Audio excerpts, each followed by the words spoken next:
Bab 055. SIAPAAA. Kami gak tahu Kang. Kami cuma disuruh orang buat menghalau Akang supaya gak pulang ke villa. Ampun Kang. Jangan apa-apain kita. Kita gak tahu apa-apa. Stella lalu keluar dari tempat persembunyiannya. Ia terkejut ketika mendengar kalau mereka ditugaskan untuk menghalau langkah agar tak pulang. Mas, kenapa? Kenapa kita jangan pulang? Sejuta pertanyaan mulai berputar di benak Stella. Bukan dirinya yang ia cemaskan, melainkan keluarganya. Dan Alex sendiri pun beranggapan demikian. Pasti ada hubungannya dengan jalur yang ditutup di setiap tempat. Sialan.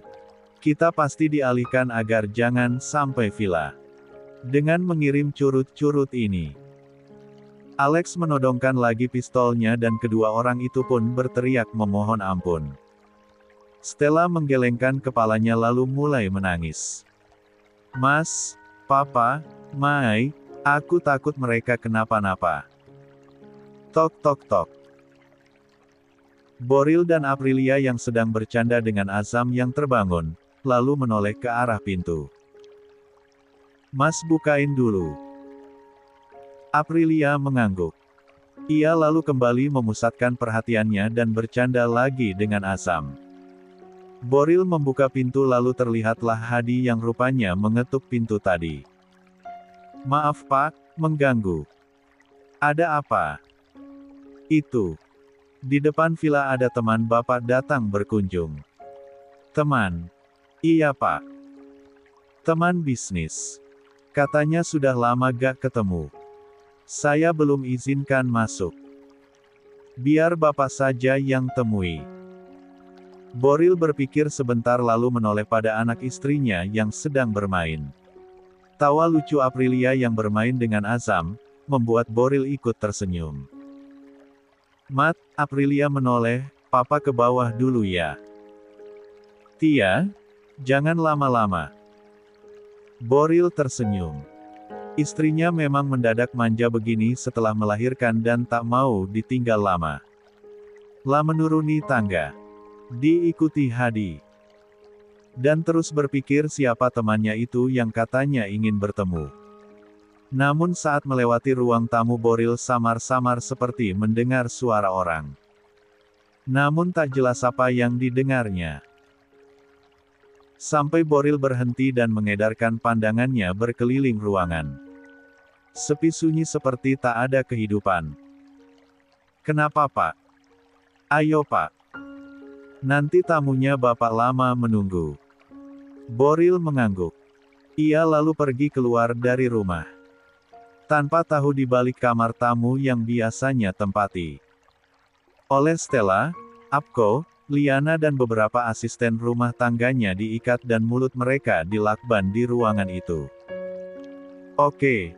Aprilia mendengar suara orang masuk ke dalam kamarnya. Ia tersenyum jalu menoleh ke arah pintu. Kok cepat Ma? Ucapan Aprilia menggantung di udara saat dia lihat bukan Boril yang datang. Kenapa? Kecewa. Karena yang datang itu aku. Tiba-tiba saja perasaan Aprilia menjadi tak karuan. Perlahan ia angkat tubuhnya yang tadi membungkuk bermain dengan Azam. Lalu perlahan berdiri di dekat ranjangnya.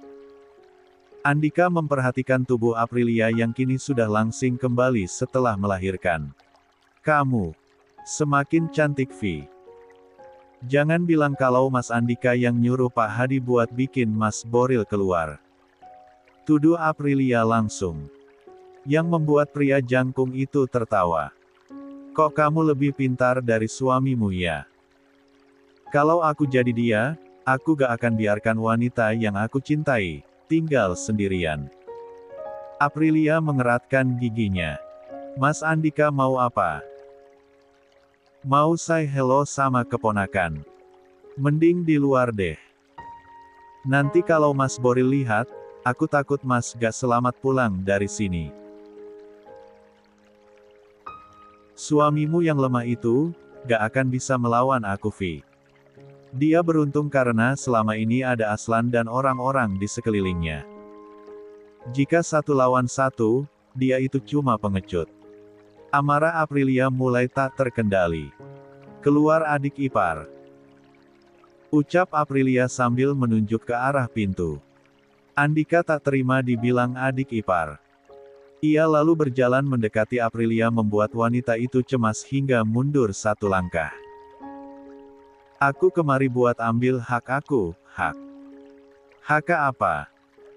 Andika hanya berjarak 1 langkah dari Aprilia lalu menunduk agar kedua netranya bisa memaku. Pandangan Aprilia. Kamu. Karena orang tuamu sudah melakukan prestasi, mata Aprilia menatap nyalang Andika. Orang tuamu kini terancam penjara. Dan hanya kamu yang bisa menghindarkan dari masalah. Tinggalkan Boril dan hiduplah bersama aku. PLAKKKKR. Andika memegangi pipinya yang terkena tamparan Aprilia. Aku sudah punya suami. Dan sebagai seorang istri, aku akan minta bantuan suamiku jika ada masalah. Bulan ke kamu. Delta Boril baru saja keluar dari villa. Dan ia ingat kalau ia tak membawa ponsel. Lalu ia pun berbalik. Mau kemana Pak? Saya mau ambil ponsel. Kelupaan. Sebentar. Tidak usah Pak. Gak penting. Nanti orangnya keburu pergi. Boril memicingkan matanya. Ucapan Hadi terasa sangat mencegahnya untuk kembali. Dan terkesan ngotot agar ia tetap pergi. Saat itulah Boril tak sengaja melihat bungkus makanan yang jatuh di taman villa. Ia ingat kalau Apko dan Liana belum kembali membeli makanan. Ayo Pak. Nanti kita ketinggalan, memangnya siapa yang ingin bertemu saya? Tanya Boril dengan tajam dan menusuk membuat Hadi tergagap sampai lupa dengan semua yang disusunnya. Boril lalu sadar kalau ini hanya jebakan. Ia segera putar arah dan berlari masuk ke dalam rumah. Pak, tunggu, Hadi terus mengejar. Dan ketika dekat Boril menendangnya tepat di bagian dada hingga jatuh. Dan mulutnya mengeluarkan darah. Boril tak peduli. Namun begitu masuk, ia dikejutkan dengan banyaknya orang yang berada di ruang tamu. Keenam orang itu berbalik dan melihat Boril ada di sana. Lalu seseorang yang tadi bicara dengan Apko menodongkan pistol. Dan Boril tak menyangka jika ada penjahat di vilanya. Orang itu lalu mendekati Boril sambil menodongkan pistol. Siapa kalian? Mau apa di rumahku 27? Suara bentakan Boril yang begitu keras membuat Aprilia yang berada di kamar lalu berlari keluar kamar. Aprilia melihat suaminya tengah ditodong pistol, lalu berteriak saat ia ada di tepian tangga. Lantai atas. Mas, tolong. Boril mendongak dan melihat istrinya akan turun dari tangga namun ditarik oleh Andika. Lepas. Kamu gak punya hati. Adik durhaka. Lepas. Ronta Aprilia saat Andika mencekal lengannya. Boril membulatkan matanya. Andika 7. Sialan 2. Boril murka. Ia tarik tangan orang yang memegang pistol dan menodongnya lalu ia tembak orang itu. Begitu juga dengan yang ada di dekatnya. 3 orang tumbang sudah. Saat akan menembak lagi, ia dipukul dengan sebuah guci besar dari belakang. Dan Boril pun terjatuh. Kepalanya berdarah. Pistol yang dipegang ia jatuh tergelincir jauh dari jangkauannya. Maas. Aprilia terus menangis dan berteriak. Andika menggenggam kedua tangannya. Jangan pukul suami saya. Tolong jangan. Aprilia terus menangis. Mas. Suara ribut perkelahian dan teriakan Aprilia membuat Apko dan Liana terenyuh. Mereka tak berdaya oleh keadaan. Terutama Apko. Sebagai seorang ayah mendengar putrinya menangis di sana membuatnya merasa jadi sangat tak berguna. Tangan dan mulutnya yang terikat adalah siksaan paling kejam bagi batinnya. Boril tergeletak di atas lantai. Ia diinjak oleh 3 orang. Mulutnya menyemburkan darah. Gambaran Aprilia yang mendapat pemaksaan dari Andika dan kini tengah meronta ingin turun dan berlari ke arahnya, terlihat jelas dari pandangan Boril, yang mulai meredup. Aprilia menjerit saat Andika kembali menariknya dan membawanya pergi lewat arah kiri. "Aku gak mau. Aku gak mau." Teriakan pilu Aprilia membuat tenaga Boril terkumpul kembali dan melupakan luka di kepalanya. Ja pun bangkit dengan teriakan amarah menendang pengawal Andika dan meninjunya satu persatu. Lalu berlari ke arah atas tangga yang dimana ada Aprilia di sana. "Andika. Berhenti. T." Andika yang masih memegangi tangan Aprilia lalu berbalik. Dan melihat Boril kini sudah naik dan berada di dekat mereka. Dengan langkah terhuyung karena merasakan sakit pada kepalanya, Boril menatap lekat wajah Andika yang telah berani melanggar batasannya. Sementara Aprilia melihat suaminya dalam keadaan mengenaskan seperti itu dengan kaos putihnya yang berubah merah, menangis histeris sambil terus minta dilepaskan. Suara tangis Azam dari dalam kamar terdengar amat pilu dan membuat Aprilia bagai diiris sembilu. "Kembalikan istri gue. Dia milik gue sedari awal. Lo yang rebut paksa. Dan sekarang harus gue ambil kembali." Boril terbatuk. Dan ia mengeluarkan darah segar dari mulutnya. "Mas." Aprilia akan berlari namun Andika kembali menarik tangannya. Boril terkekeh pelan. Pandangannya mulai buram dan mengabur. Hanya wajah cantik istrinya yang selalu jelas dalam penglihatannya kini. Netra teduh abu. Abunya yang indah, sangat disukainya. Meski harus mengorbankan nyawa sekalipun, Boril tak peduli. Ia rela mati untuk Aprilia. Kalau ingin memilikinya, pakai cara hormat. Bukan cara kotor. Ucap Boril. Cara kotor. Boleh juga. Seperti cara loya. Begini kan. Tak terduga Andika menarik tangan Aprilia hingga wanita itu menghadapnya dan dengan gerakan cepat, Andika mencium bibir Aprilia. Aprilia terkejut lalu meronta dalam dekapan Andika. "Sialan." Boril lalu menarik kencang kedua lengan istrinya hingga terlepas dan langsung menonjok wajah Andika. Sedangkan Aprilia merasa jijik dengan perbuatan Andika. Ia lalu menggosok-gosok bibirnya sambil menangis. Demi menghilangkan jejak Andika. "Brengsek. Gue gak sudi punya adik kayak lo. Sialan. Binatang loli." Andika terjeremap ke lantai yang sempit di antara pembatas tangga dan tembok kamar itu. Aprilia menjerit saat Andika bangun dan membalas pukulan suaminya. Lalu kini keduanya tengah saling mencekik dan adu kekuatan fisik. "Hentikan. Stop. Hentikaanf." Aprilia menangis histeris. Akan melerai dengan berusaha sekuat tenaga memegang tangan Andika yang kini tengah mencekik Boril. Namun ia malah terpental karena hempasan tangan Andika. "Ayu." Boril meninju wajah Andika lagi. Hingga Andika jatuh lagi. Boril lalu menarik kerahnya. "Berani-beraninya lo sentuh istri gue. Bugh. Gak bermora. Lol." Boril terus meluapkan amarahnya. Pukul Andika membabi buta. Lalu Andika membalas hingga mereka sampai di tepian tangga. Kekuatan yang sama besarnya membuat Boril kesulitan menghindari Andika. Bergantian mereka saling memukul dan saling menjatuhkan.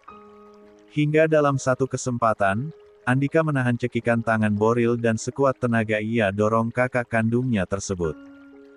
Hingga Boril tak bisa berpegangan dan terjatuh dari lantai 2. Menghantam meja kaca di lantai dasar. PRAAANGGGGI. Ni. Saat yang sama Stella dan Alex sampai di villa dan menyaksikan langsung tubuh Boril terhempas dari atas. PAPAAAA. Jerit Stella berlari menuju tubuh ayahnya. Ya Tuhan. Aprilia melihat dari tepian tangga, suaminya yang tak sadarkan diri. Netra abu itu hampir melompat dari tempatnya. Nafasnya tersengal. Tubuhnya bergetar, jantungnya bergemuruh. Separuh nyawanya bagaikan dicabut dari tubuhnya. Suaminya jatuh di depan matanya. Hingga Aprilia merasa dunia telah runtuh. Tak sanggup. Ia berdiri lagi. Kakinya tak mampu menumpu berat tubuhnya. Tak memperdulikan tangis Azam yang semakin menjadi, Aprilia lolos dari perhatian Andika lalu berlari dengan langkah terseok dan sesekali terjatuh hingga langkahnya harus diseret. Aprilia menuruni tangga dengan menangis histeris. Andika melihat dari atas bagaimana tubuh tinggi besar orang yang berbagi darah yang sama dengannya itu tak bergerak sama sekali dengan darah di mana-mana. Kemungkinan Boril tak akan selamat. Karena jatuh dengan sangat kenang dan dari lantai 2. Menghantam meja kaca juga. Pasti Boril sedang berjalan menuju kematian sekarang. Aprilia dan Stella dengan tergesa menghampiri tubuh Boril. Sem F. Mas, bangun, Mas. Mas, jerit Aprilia memanggil nama suaminya manakala Boril tak menyahut sedikitpun. Papa. Papa kenapa begini? Bangun Papa. Bangun. Ucap Stella tak mampu menahan kesedihan dan air matanya. Ayahnya yang selalu sehat dan kuat, kini tak bergerak sedikitpun bahkan hanya untuk sekedar gerakan jari. Aprilia menepuk-nepuk pipi suaminya. Yang ia sentuh malah darah yang merembes dari bagian kepala Boril. Mas, bangun. Aprilia mengguncangkan tubuh suaminya berkali-kali. Bangun. Kamu janji gak akan ninggalin aku. Bangun, bangun. Teriaknya sambil terus mengguncangkan tubuh suaminya yang tak bergerak sedikitpun. Alex luar biasa terkejut melihat kondisi Boril. Lalu ia melihat Andika yang bersiap kabur lewat jalan samping lalu Alex dengan sigap mengejarnya. Melewati anak buah Andika yang tumbang di atas lantai. Lalu Alex pun menaiki tangga. Dan rupanya Andika turun lewat tangga yang terhubung dengan taman belakang. Alex mengambil pistol yang selalu ia selipkan di pinggang jika bepergian. Ia bidik pada Andika yang kini tengah menuruni tangga. Tak peduli jika sasarannya kini adalah anak Bayu juga, Alex harus mengambil tindakan. Perbuatan Andika yang menyebabkan Boril jatuh, tak bisa dimaafkan lagi. DORRRRI. Tubuh Andika ambruk jatuh terguling di lantai besi itu saat tungkai kakinya ditembak oleh Alex. Alex menghembuskan nafasnya. Tangannya bergetar. Matanya berkaca. Dan memerah. Andika jatuh saat menerima tembakan di kakinya. Luka pada bagian kepala karena benturan besi membuatnya berkunang-kunang. Ja tak bisa menahan sakit yang luar biasa panas di kakinya. Saat itulah Andika melihat mobil Bayu datang. Lah kenal mobil itu. Lalu orang tuanya turun serta berjalan tergesa. Andika yang setengah sadar lalu tersenyum melihat orang tuanya yang ia pikir akan menolongnya yang sedang terkapar tak berdaya seperti ini. Papa, Mama, aku, di sini, rintihnya menahan sakit sambil merangkak dengan suara yang tak keluar dari mulutnya. Namun Bayu dan Cindy tak melihatnya. Mereka melewatinya. Hanya suara sirene polisi yang terdengar. Memekakan telinga sebelum akhirnya banyak polisi datang dan menemukannya lalu membawanya dalam tandu. La masih sadar saat dibawa. La sadar ketika ia melihat Boril yang juga sama ditandu sepertinya, tengah ditangisi oleh banyak orang. Semua menjerit memanggil namanya. Berharap Boril sadar. Semua menangis melihat luka-luka dan keadaannya. Polisi sampai harus menggunakan tandu khusus karena tulang punggung Boril yang patah dan memerlukan penanganan khusus. Namun, tak ada yang datang pada Andika. Ia merasakan pandangannya mulai menggelap. Bahkan di saat sekarat pun ia tetap sendiri dan Boril akan terus dikelilingi orang yang dicintainya.